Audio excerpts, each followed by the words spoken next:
पहले तो मैं ये बात फिर से कह रहा हूँ कि जो आतंकवादी दहशतगर्दों ने जो बर्बरियत के मज़ाहरे किए हैं पहलगाम में, और वो नाकाबिल बयान है, वो तकलीफ़देह हैं, दर्दनाक है, और जितना भी उसका हम कंडेम करें कम है, क्योंकि वो लोग तो अपने आप को हैवानात और बदतरीन जानवरों से भी ज़्यादा गिरी हरकत उन्होंने की है।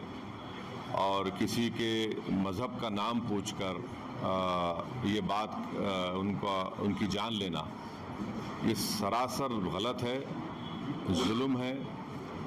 और हम उम्मीद करते हैं कि इंशाअल्लाह ताला अल्लाह सुब्हानहू ताला उनको दुनिया में भी और आखिरत में भी उन दहशतगर्दों को सख्त अजाब से नवाजेगा, और उनके ऊपर जो लोग बैठे हुए हैं वो भी तबाह बर्बाद होंगे। दूसरी बात यह है कि जो ऑल पार्टी मीटिंग का है, कल मैंने खुद जनाब किरण रिजिजू साहब से बात की थी, तो उन्होंने कहा कि हम लोग सोच रहे हैं कि उन पार्टीज़ को बुलाया जाए जिनके 5 MPs हैं या 10 MP हैं, वरना मीटिंग लंबी हो जाती। तो बोला हम छोटे पार्टीज़ को बुला लीजिए, तो वो मजाक करे, अरे तुम्हारी आवाज़ तो बड़ी ऊंची है। तो इसीलिए मैंने आज ट्वीट किया था कि ये मसला बड़ा अहम है, नेशनल इम्पोर्टेंस का है, जो ऑल पार्टी मीटिंग होने जा रही है, कि इसमें सब पार्टीज़ को बुलाया जाए। तो अभी जब मैं आपसे बात कर रहा था तो होम मिनिस्टर ऑफिस से होम मिनिस्टर मेरे से बात किए और बोले कहाँ हैं आप? तो मैं बोला सर हैदराबाद में हो। तो बोले देर होगी मगर आप आइए। तो अभी अगर टिकट मिलेगा इंशाल्लाह, मैं बोला हूँ जो भी टिकट मिलेगा पहुँचेंगे और उसमें शिरकत करेंगे और अपनी बात को रखेंगे। और जहाँ तक ये जो हमला हुआ है, मैं आप लोगों को याद दिलाना चाहूँगा 2000 में 2000 अटल बिहारी वाजपेयी की सरकार थी, तो वहाँ पर एक यात्रियों को मारा गया था, नुलवाल कैंप बोलते थे, उसी के नीचे 30 लोग मारे गए, यात्री मारे थे जब वाजपेयी वज़ीर आज़म थे। तो उसके बाद एक लेफ्टिनेंट जनरल क्या है JH मुखर्जी साहब की कमेटी बनाई गई थी, वो रिपोर्ट अब तक नहीं आई।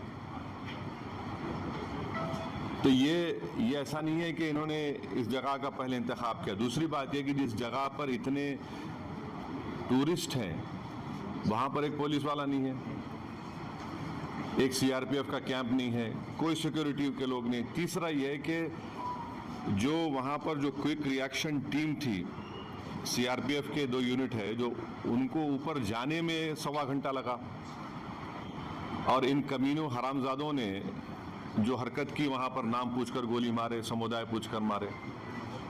तो ये इसकी अकाउंटेबिलिटी तो होनी चाहिए। और यकीनन ये दहशतगर्द हमारे पड़ोसी मुल्क पाकिस्तान से आए, पाकिस्तान के ISI, पाकिस्तान के जो उनका इस्टेब्लिशमेंट है, उनकी पूरी तायद और पूरी सपोर्ट उनको हासिल है। चौथी बात यह है कि ये बॉर्डर कैसे क्रॉस करके आए, कौन जिम्मेदार है इसका? अगर वो पहलगाम तक आ गए तो श्रीनगर तक पहुंच सकते। कितनी दूर है श्रीनगर वहां पे इन लोगों के लिए? तो ये यकीनन अकाउंटेबिलिटी फिक्स होनी चाहिए, और इन जालिमों से, इन कमीनों से, जिन्होंने जिन 26 लोगों की जानें ली हैं, उनसे इंसाफ उसी वक्त होगा जब अकाउंटेबिलिटी भी फिक्स होगी और इन लोगों को कैफर किरदार तक पहुंचाएंगे, इन दहशतगर्दों को। और उम्मीद करते कि हमारी हुकूमत इन लोगों का ताक़ुब करेगी, इन लोगों को जो मरने वाले परिवारों हैं उनसे इंसाफ उसी वक्त होगा जब अकाउंटेबिलिटी फिक्स होगी। और ये दहशतगर्द ये जो जालिमाना और बिल्कुल ही घटिया किस्म की, माने हैवानियत से बदतरीन हरकत उन्होंने की, इसका हम कंडेम करते हैं। तीसरी बात छठी बात यह है कि अंग्रेज़ी का एक बहुत बड़ा अखबार है टाइम्स ऑफ इंडिया, मैं समझ नहीं पा रहा हूँ कि उन्होंने इस तरह की हेडलाइन कैसे कैरी की द कलमा सेव देम। आप इस तरह की हेडलाइन कैसे लगाते बताइए? आप तो पूरे मुसलमानों को ही आप दोषी करार दे रहे हैं। भाई वो आतंकवादियों का कोई मजहब नहीं होता, वो दहशतगर्द हैं, वो तो ISI की ISIS की आइडियोलॉजी में चलने वाले कुत्ते हैं ये लोग। इतना बड़ा अंग्रेजी अखबार, द कलमा save them, what is this? भाई इतने जो कश्मीर में जितने आतंकवादियों ने सबसे ज्यादा मारा, वहां के कश्मीरी मुसलमानों को मारा, सबसे ज्यादा मरने वाले वो है वहां पे, तो उसके बारे में क्या बोलेंगे आप? ये तो एक आइडियोलॉजी है ना, ये तो टेररिज्म की एक आइडियोलॉजी है। तो बड़ी अफसोस की बात है कि इतना बड़ा अंग्रेजी का अखबार होकर आप इस तरह की हेडलाइन कैरी करते थे, कलमा सेव देम और द कलमा was the difference. You cannot carry such headlines. You cannot you generalize the whole great religion of Islam. तो नहीं सुन तो लीजिए, अगर आप ऐसा ही इस तरह की अगर आप हेडलाइन लिखेंगे तो आप तो जो कमीने शैतान बैठे हैं पाकिस्तान में, उनको तो खुश कर रहे हैं आप, उनको तो खुश कर रहे हैं आप। अफसोस की बात है ये। द कलमा वाज द डिफरेंस, आप देखिए हेडलाइन जो है वो उस तरह की हेडलाइन हो सकती है किसी की।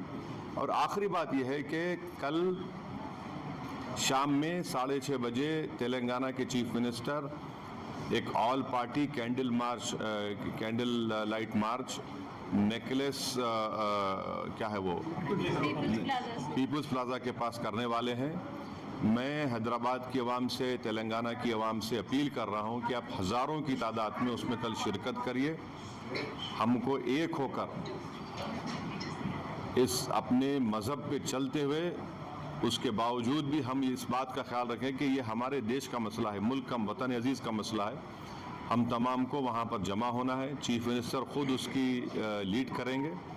हमारी पार्टी भी, हमारे पार्टी के एमएलएज भी, जितने हमारे मेंबर्स हैं, बल्कि जितने जो टेररिज्म के ख़िलाफ़ हैं और जो इस मुल्क से मोहब्बत करने वाले हैं, मैं उनसे उम्मीद करता हूँ कि वो हज़ारों नहीं लाखों की तादाद में वहाँ पर जमा हो। और हमारा वहाँ पर जमा होना ना सिर्फ हम खराज अक़ीदत पेश करेंगे उन मरने वाले ख़ानदानों को, बल्कि हम उन लोगों को भी पैगाम देंगे जो दहशतगर्दी के ज़रिए इस मुल्क में हिंदुओं और मुसलमानों में नफ़रत की दीवारों को और इजाफ़ा करना चाहते हैं। तो टेररिज्म के ख़िलाफ़, भाईचारगी के ख़िलाफ़ और कश्मीर के कश्मीरियों के लिए भी हमको ठहर कर बोलना है। आप किसी एक इलाके के, कश्मीर हमारा अटूट हिस्सा है और हमेशा रहेगा, तो कश्मीर की ज़मीन पर बसने वाले लोग भी हमारे अटूट हैं, इनको भी हमको कॉन्फिडेंस देना है।